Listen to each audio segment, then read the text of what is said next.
ਵਾਹਿਗੁਰੂ ਜੀ ਕਾ ਖਾਲਸਾ ਵਾਹਿਗੁਰੂ ਜੀ ਕੀ ਫਤਿਹ। ਅੱਜ ਅਸੀਂ ਗੱਲ ਕਰਾਂਗੇ ਗੁਰੂ ਅਰਜਨ ਦੇਵ ਜੀ ਦੀ ਸ਼ਹੀਦੀ ਕਿਉਂ ਤੇ ਕਿਵੇਂ ਹੋਈ।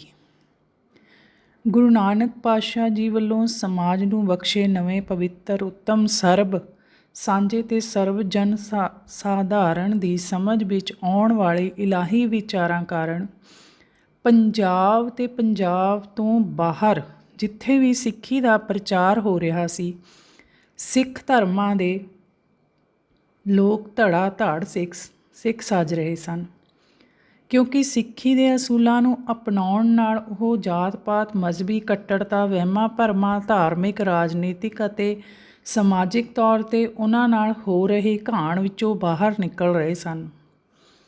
ਸ਼੍ਰੀ ਗੁਰੂ ਅਰਜਨ ਦੇਵ ਜੀ ਦੇ ਸਮੇਂ ਤਾਂ ਸਿੱਖੀ ਵਿੱਚ ਬਹੁਤ ਵਾਧਾ ਹੋਇਆ।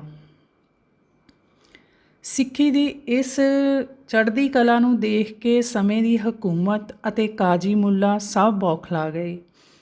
ਮੁਸਲਿਮ ਰਾਜ ਹੋਣ ਕਰਕੇ ਤਾਕਤ ਉਹਨਾਂ ਦੇ ਹੱਥ ਵਿੱਚ ਸੀ ਤੇ ਤਾਕਤ ਹੁੰਦਿਆਂ ਵੀ ਕੋਈ ਮੁਸਲਮਾਨ ਧਰਮ ਨੂੰ ਢਾਹ ਲਾ ਦੇਵੇ,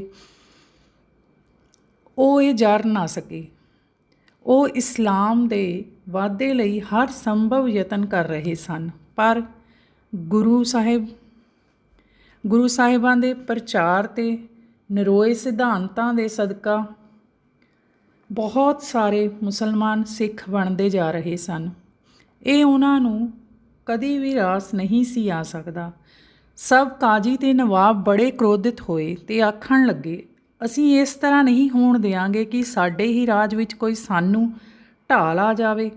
ਅਸੀਂ ਤਾਂ ਹਿੰਦੂਆਂ ਨੂੰ ਮੁਸਲਮਾਨ ਬਣਾਉਣਾ ਚਾਹੁੰਦੇ ਹਾਂ, ਪਰ ਇਹ ਤਾਂ ਮੁਸਲਮਾਨਾਂ ਨੂੰ ਹੀ ਕਾਫਿਰ ਬਣਾਈ ਜਾ ਰਹੇ ਹਨ। ਅਸੀਂ ਕਾਫਰਾਂ ਦੇ ਇਸ ਪ੍ਰਚਾਰ ਨੂੰ ਬੰਦ ਕਰਕੇ ਹੀ ਦਮ ਲਵਾਂਗੇ।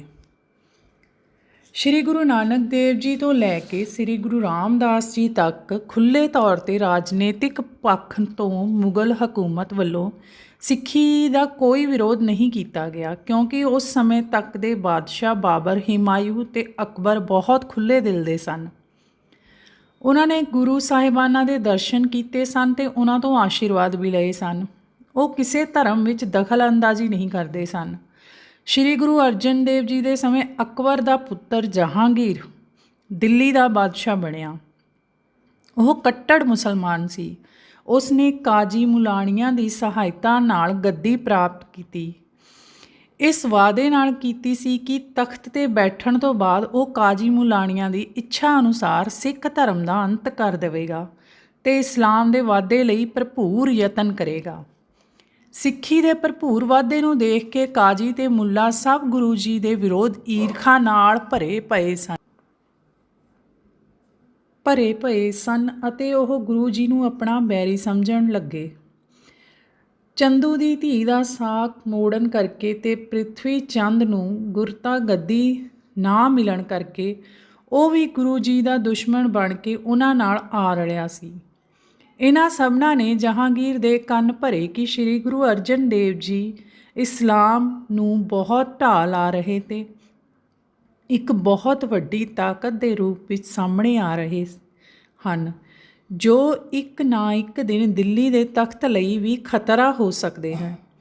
ਇਸ ਲਈ ਸਮੇਂ ਸਿਰ ਹੀ ਇਹਨਾਂ ਦਾ ਕੋਈ ਇਲਾਜ ਕਰਨਾ ਚਾਹੀਦਾ ਹੈ। ਜਹਾਂਗੀਰ ਨੇ ਉਹਨਾਂ ਦੀ ਚੁੱਕਣਾ ਵਿੱਚ ਆ ਕੇ ਤੇ ਆਪਣੇ ਪਹਿਲਾਂ ਕੀਤੇ ਹੋਏ ਇਕਰਾਰ ਮੁਤਾਬਿਕ ਉਹਨਾਂ ਨੂੰ ਕਿਹਾ, ਮੈਂ ਜਾਂ ਤਾਂ ਉਸ ਕਾਫਰ ਨੂੰ ਮੁਸਲਮਾਨ ਬਣਾਵਾਂਗਾ ਜਾਂ ਉਸ ਦੀ ਖੁਰਾ ਖੋਜ ਮਿਟਾ ਦੇਵਾਂਗਾ। ਬਾਦਸ਼ਾਹ ਅਕਬਰ ਆਪਣੇ ਪੁੱਤਰ ਜਹਾਂਗੀਰ ਦੀ ਥਾਂ ਆਪਣੇ ਪੋਤਰੇ ਖੁਸਰੋ ਨੂੰ ਗੱਦੀ ਦੇਣਾ ਚਾਹੁੰਦਾ ਸੀ। ਜਹਾਂਗੀਰ ਨੇ ਧੱਕੇ ਨਾਲ ਗੱਦੀ ਪ੍ਰਾਪਤ ਕਰ ਲਈ। ਮਗਰੋਂ ਖੁਸਰੋ ਨੇ ਗੱਦੀ ਹਾਸਲ ਕਰਨ ਲਈ ਬਗਾਵਤ ਕਰ ਦਿੱਤੀ, ਪਰ ਉਹ ਹਾਰ ਗਿਆ ਤੇ ਆਪਣੀ ਜਾਨ ਬਚਾਉਣ ਲਈ ਲਾਹੌਰ ਵੱਲ ਨੂੰ ਦੌੜਿਆ। ਜਹਾਂਗੀਰ ਵੀ ਆਪਣੀਆਂ ਫੌਜਾਂ ਸਮੇਤ ਉਸ ਦਾ ਪਿੱਛਾ ਕਰ ਰਿਹਾ ਸੀ। ਜਹਾਂਗੀਰ ਨੂੰ ਜਿਸ ਕਿਸੇ 'ਤੇ ਵੀ ਖੁਸਰੋ ਦੀ ਸਹਾਇਤਾ ਕਰਨ ਦਾ ਜਾਂ ਹਮਦਰਦੀ ਪ੍ਰਗਟ ਕਰਨ ਦਾ ਪਤਾ ਲੱਗਾ, ਉਸ ਨੇ ਉਹਨਾਂ ਸਭਨਾਂ ਨੂੰ ਸਖਤ ਸਜ਼ਾਵਾਂ ਦਿੱਤੀਆਂ। ਜਦ ਜਹਾਂਗੀਰ ਗੋਬਿੰਦਵਾਲ ਰਾਹੀਂ ਹੁੰਦਾ ਹੋਇਆ ਲਾਹੌਰ ਪੁੱਜਾ ਤਾਂ ਗੁਰੂ ਜੀ ਦੇ ਵੈਰੀਆਂ ਨੇ ਸੋਚਿਆ ਕਿ ਇਹ ਗੁਰੂ ਜੀ ਤੋਂ ਬਦਲਾ ਲੈਣਾ ਲੈਣ ਦਾ ਚੰਗਾ ਮੌਕਾ ਹੈ। ਉਹਨਾਂ ਨੇ ਜਹਾਂਗੀਰ ਨੂੰ ਝੂਠੀ ਕਹਾਣੀ ਬਣਾ ਕੇ ਕਿ ਸ਼੍ਰੀ ਗੁਰੂ ਅਰਜਨ ਦੇਵ ਜੀ ਨੇ ਖੁਸਰੋ ਦੀ ਆਰਥਿਕ ਸਹਾਇਤਾ ਕੀਤੀ ਸੀ ਅਤੇ ਨਾਲੇ ਉਸ ਦੀ ਸਫਲਤਾ ਲਈ ਉਸ ਨੂੰ ਵਰ ਵੀ ਦਿੱਤੇ ਸਨ। ਜਹਾਂਗੀਰ ਇਹ ਸੁਣ ਕੇ ਬੜਾ ਕ੍ਰੋਧਿਤ ਹੋਇਆ। ਉਸ ਨੇ ਗੁਰੂ ਜੀ ਦਾ ਖੁਰਾ ਖੋਜ ਮਿਟਾਉਣ ਦਾ ਇਕਰਾਰ ਤਾਂ ਪਹਿਲਾਂ ਹੀ ਕੀਤਾ ਹੋਇਆ ਸੀ, ਪਰ ਹੁਣ ਉਸ ਨੂੰ ਇਹ ਬਹਾਨਾ ਵੀ ਮਿਲ ਗਿਆ। ਉਸ ਨੇ ਗੁਰੂ ਜੀ ਨੂੰ ਲਾਹੌਰ ਬੁਲਾਇਆ। ਗੁਰੂ ਜੀ ਦੇ ਲਾਹੌਰ ਪਹੁੰਚਣ 'ਤੇ ਜਹਾਂਗੀਰ ਉਹਨਾਂ ਨੂੰ ਆਪਣੇ ਅਹਿਲਕਾਰਾਂ ਚੰਦੂ ਆਦਿ ਦੇ ਹਵਾਲੇ ਕਰਕੇ ਸ਼ਹੀਦ ਕਰਨ ਦੇ ਹੁਕਮ ਦੇ ਕੇ ਆਪ ਦਿੱਲੀ ਤੁਰ ਗਿਆ। ਅਸਲ ਵਿੱਚ ਗੁਰੂ ਜੀ ਦੀ ਲੋਕਪ੍ਰਿਯਤਾ ਨੂੰ ਦੇਖਦੇ ਹੋਏ ਜਹਾਂਗੀਰ ਗੁਰੂ ਜੀ ਨੂੰ ਸ਼ਹੀਦ ਕਰਕੇ ਆਪ ਬਦਨਾਮੀ ਨਹੀਂ ਸੀ ਖੱਟਣਾ ਚਾਹੁੰਦਾ। ਇਸ ਬਦਨਾਮੀ ਤੋਂ ਬਚਣ ਲਈ ਉਸਨੇ ਗੁਰੂ ਜੀ ਨੂੰ ਚੰਦੂ ਦੇ ਹਵਾਲੇ ਕਰ ਦਿੱਤਾ। ਚੰਦੂ ਗੁਰੂ ਜੀ ਨੂੰ ਡਰਾਉਂਦਾ ਹੋਇਆ ਆਖਣ ਲੱਗਾ, ਤੁਸਾਂ ਮੇਰੀ ਧੀ ਦਾ ਸਾਕ ਮੋੜ ਕੇ ਮੇਰੀ ਬੇਇੱਜ਼ਤੀ ਕੀਤੀ ਸੀ। ਹੁਣ ਦੇਖਣਾ ਮੈਂ ਆਪਣੀ ਬੇਇੱਜ਼ਤੀ ਦਾ ਬਦਲਾ ਕਿਸ ਤਰ੍ਹਾਂ ਲਵਾਂਗਾ। ਮੈਂ ਤੁਹਾਨੂੰ ਬਹੁਤ ਦਰਦਨਾਕ ਮੌਤ ਦੇਵਾਂਗਾ।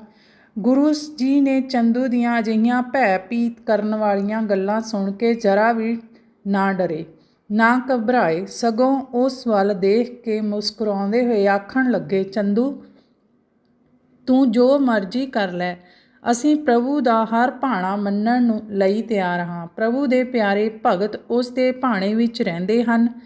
ਉਹਨਾਂ ਨੂੰ ਪ੍ਰਭੂ ਦਾ ਭਾਣਾ ਮਿੱਠਾ ਲੱਗਦਾ ਹੈ। ਚੰਦੂ ਨੇ ਇਹ ਗੁਰੂ ਜੀ ਨੂੰ ਸਖਤ ਤਸੀਹੇ ਦੇਣ ਦਾ ਯਤਨ ਕੀਤਾ। ਅੱਤ ਦੀ ਗਰਮੀ ਦੇ ਦਿਨ ਸਨ। ਉਸ ਨੇ ਗੁਰੂ ਜੀ ਨੂੰ ਭੁੱਖਾ ਪਿਆਸਾ ਤੇ ਉਨੀਂਦਰੇ ਰੱਖਿਆ।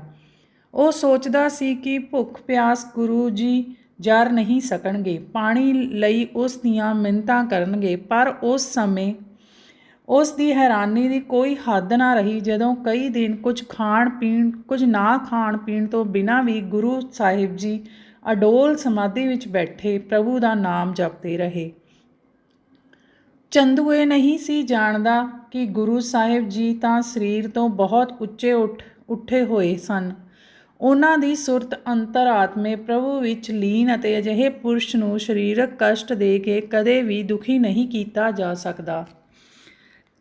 ਚੰਦੂ ਇਸ ਜਨੂੰਨ ਨਾਲ ਭਰਿਆ ਸੀ ਕਿ ਉਹ ਕਿਸੇ ਨਾ ਕਿਸੇ ਤਰੀਕੇ ਗੁਰੂ ਜੀ ਨੂੰ ਅਜਿਹਾ ਕਸ਼ਟ ਦੇਵੇ ਕਿ ਗੁਰੂ ਜੀ ਆਪਣੀ ਜਾਨ ਬਖਸ਼ੀ ਲਈ ਉਸ ਦੀਆਂ ਮਿੰਨਤਾਂ ਕਰਨ। ਪਰ ਅਜਿਹਾ ਨਾ ਹੁੰਦਾ ਦੇਖ ਚੰਦੂ ਆਪਣੀ ਇੱਛਾ ਨੂੰ ਪੂਰੀਆਂ ਕਰਨ ਲਈ ਹੋਰ ਵੀ ਕਠੋਰ ਹੋ ਗਿਆ। ਅਗਲੇ ਦਿਨ ਚੰਦੂ ਨੇ ਗੁਰੂ ਜੀ ਨੂੰ ਇੱਕ ਵੱਡੀ ਸਾਰੀ ਦੇਗ ਵਿੱਚ ਬਿਠਾਇਆ ਜੋ ਪਾਣੀ ਨਾਲ ਭਰੀ ਹੋਈ ਸੀ। ਚੰਦੂ ਉਸ ਥੱਲੇ ਅੱਗ ਬਾਲਣ ਦਾ ਹੁਕਮ ਦਿੱਤਾ। ਪਾਣੀ ਗਰਮ ਹੋਣਾ ਸ਼ੁਰੂ ਹੋ ਗਿਆ। ਗੁਰੂ ਜੀ ਅਡੋਲ ਸਮਾਧੀ ਸਥਿਤ ਦੇਗ ਵਿੱਚ ਬੈਠੇ ਸਨ। ਦੇਗ ਥੱਲੇ ਅੱਗ ਦੇ ਭਾਂਬੜ ਵਲ ਰਹੇ ਸਨ। ਥੋੜ੍ਹੀ ਦੇਰ ਬਾਅਦ ਪਾਣੀ ਉਬਾਲੇ ਮਾਰਨ ਲੱਗਾ, ਪਰ ਗੁਰੂ ਜੀ ਉਸ ਉਬਲਦੇ ਹੋਏ ਪਾਣੀ ਵਿੱਚ ਇਸ ਤਰ੍ਹਾਂ ਅਡੋਲ ਬੈਠੇ ਸਨ ਜਿਵੇਂ ਕੋਈ ਆਦਮੀ ਕਿਸੇ ਵੱਡੀ ਪ੍ਰਾਪਤੀ ਮਗਰੋਂ ਬੜੀ ਖੁਸ਼ੀ ਦੇ ਪ੍ਰਸੰਨਤਾ ਵਿੱਚ ਬੈਠਾ ਹੋਵੇ। ਉਬਲਦੇ ਪਾਣੀ ਵਿੱਚ ਉਬਾਲੇ ਖਾਣ ਤੋਂ ਬਾਅਦ ਗੁਰੂ ਜੀ ਦਾ ਸਰੀਰ ਗਲ ਕੇ ਪੂਰੀ ਤਰ੍ਹਾਂ ਨਰਮ ਤੇ ਛਾਲੋ-ਛਾਲੀ ਹੋ ਚੁੱਕਾ ਸੀ। ਪਰ ਪੱਥਰ ਦਿਲ ਚੰਦੂ ਨੇ ਗੁਰੂ ਜੀ ਨੂੰ ਹੋਰ ਕਸ਼ਟ ਦੇਣੇ ਸ਼ੁਰੂ ਕੀਤੇ। ਅਗਲੇ ਦਿਨ ਉਸਨੇ ਗੁਰੂ ਜੀ ਨੂੰ ਇੱਕ ਲੋਹ 'ਤੇ ਬਿਠਾ ਕੇ ਉਸ ਥੱਲੇ ਅੱਗ ਬਾਲਣ ਦਾ ਹੁਕਮ ਦਿੱਤਾ।